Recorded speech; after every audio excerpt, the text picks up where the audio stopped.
بسم اللہ الرحمن الرحیم۔ میں ہوں ڈاکٹر طاہر عزیز ظفر، اپنے چینل ہومیوپیتھی ہیون سے۔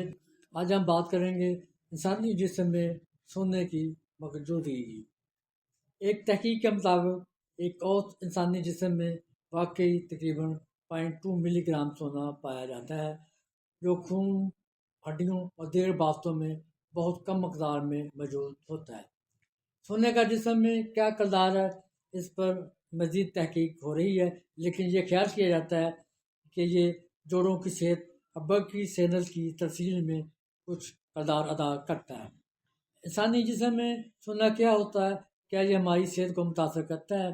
ہم جانتے ہیں کہ انسان کے جسم میں کچھ سونا پایا جاتا ہے، وہی سونا جسے زیورات بنتے ہیں۔ اس کی نہایت چھوٹی سی مقدار ہمارے جسم کے اندر بھی پائی جاتی ہے، لیکن سوال یہ ہے کہ سونا آتا کہاں سے ہے؟ کیا یہ صحت پر اثر ڈالتا ہے؟ اس کے مطابق عام انسانی جسم میں 0.2 ملی گرام سونا ہوتا ہے۔ یہ مقدار اتنی کم ہے کہ آپ اسے عام مائکروسکوپک سے بھی نہیں دیکھ سکتے۔ زیادہ تر یہ سونا خون، دل اور ہڈیوں میں پایا جاتا ہے، بالکل ٹریس منرل کی طرح۔ یہ سونا جسم میں کہاں سے آتا ہے؟ یہ سونا میں خوراک کے ذریعے بہت ہی معمولی مقدار میں ملتا ہے۔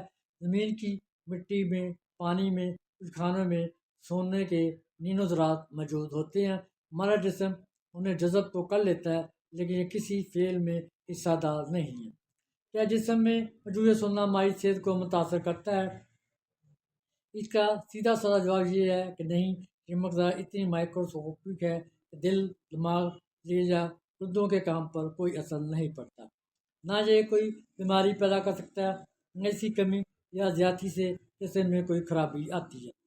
سونا سے موجود ہوتا ہے مگر کام کچھ نہیں کرتا۔ لیکن یہ کب خطرناک ہو سکتا ہے؟ ہاں، اگر یہی سونا ذرا مقدار میں جسم میں چلا جائے، جیسے کچھ دوائیوں کے غلط استعمال سے، یہ گردوں پر بوجھ ڈال سکتا ہے، جلد یا آنکھوں کی رنگت بدل سکتی ہے اور کینسر میں زہریلا اثر پیدا ہو سکتا ہے۔ عام زندگی میں ایسا ہونا تقریباً ناممکن ہے کہ انسانی جسم میں سونا واقعی ہوتا ہے، لیکن بہت ہی تھوڑی مقدار میں یہ ہمارے جسم میں کوئی اثر نہیں ڈالتا۔ ایسا سمجھ لیں یہ ایک قدرتی نشان ہے، مگر بغیر کسی خاص مقصد کے۔ مقدار میں کمی پیشی ہو جائے تو ہومیوپیتھک ریمیڈی میٹالکم کی علامات پیدا ہو جاتی ہیں۔ یہ دوا ہومیوپیتھی کے اصولوں پر مبنی ہے، لائی کیئر لائی۔ ہومیوپیتھی جو بیماری کی علامت پیدا کرتا ہے وہی اسے ٹھیک کرتا ہے، اصول پر کام کرتی ہے۔ ہومیوپیتھک ادویات انتہائی لطیف مقدار میں انسانی جسم میں استعمال کی جاتی ہیں، جہاں تک کہ بعض اوقات اصل مادہ کا ایک بھی مالیکول دوا میں موجود نہیں ہوتا۔ لیکن خاص عنصر کی کمی یا زیادتی ہومیوپیتھک دوا کی علامات پیدا کر سکتی ہے۔ مؤثر علامات رکھنے والی دوا بیماری کو ٹھیک کر سکتی ہے۔ انسانی جسم میں سونے کی معمولی مقدار میں کمی یا زیادتی آرمبیڈ کی علامت سے کیا تعلق ہے، اس پہ بات کرتے ہیں۔ آرمبیڈ میں خودکشی، ذہنیت کی علامات پائی جاتی ہیں۔ ہومیوپیتھی میں میٹالکم کو مختلف علامات میں استعمال کیا جاتا ہے۔ یہ بات درست ہے کہ ہومیوپیتھک میں شدید ڈپریشن، مایوسی اور خودکشی کے خیالات جیسی نفسیاتی علامات کے لیے اہم دوا کے طور پر استعمال کیا جاتا ہے۔ اس کے علاوہ انتہائی بلڈ پریشر، جوڑوں کے درد اور دل کے مسائل جیسی جسمانی شکایات میں بھی استعمال کیا جاتا ہے۔ ہومیوپیتھی دنیا بھر میں مختلف بیماریوں جیسے جلدی امراض، سائنس کے مسائل، گلے کی تکلیف، ذہنی دباؤ، الرجی، بیدے کے مسائل میں استعمال ہوتی ہے۔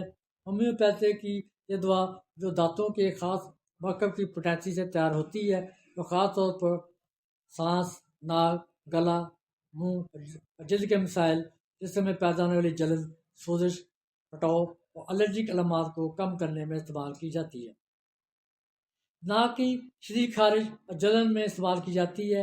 ناک سے پانی بہنا، ناک کے کناروں پر جلن اور چھلکے بننا، سردی، نزلہ کی وجہ سے ناک پھٹنا، ان حالات میں میٹالکم استعمال کی جاتی ہے۔ سور تھروٹ، گلے کی سوزش جیسے گلے میں جلن ہونا، خشک کھانسی ہونا، آواز بیٹھ جانا، نگلنے میں تکلیف ہونا، یہ دوا ایسے مریضوں میں بھی مفید ہے جو گلا خشک ہو کر آگ کی طرح جلنے لگتا ہے۔ آواز کا بیٹھ جانا، جو لوگ زیادہ بولتے ہیں، اساتذہ، مقررین یا آواز پر زیادہ زور ڈالنے والے لوگ، یہ آواز کو صاف کرنے اور کھچاؤ کو کم کرنے میں مدد دیتی ہے۔ بہت اور منہ کے چھالوں کے لیے فائدہ مند ہے۔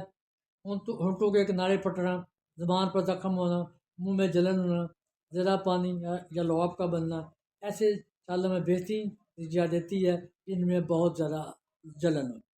الرجک نزلہ زکام میں بہت کارآمد ہے۔ بار بار ناک پونجنے سے ناک کناروں کا پھٹ جانا، آنکھوں اور ناک میں شدید جلن ہونا، پانی جیسی رطوبت کا خارج ہونا، ایسے الرجک نزلے میں یہ بہت موزوں ہے۔ بچوں میں منہ اور ناک کے گرد خراشیں پیدا ہونا، بچوں کے چہرے پر نزلہ یا تھوک کی وجہ سے ہونے والی خراشیں پٹاؤ اور جلن میں بہت فائدہ دیتی ہے۔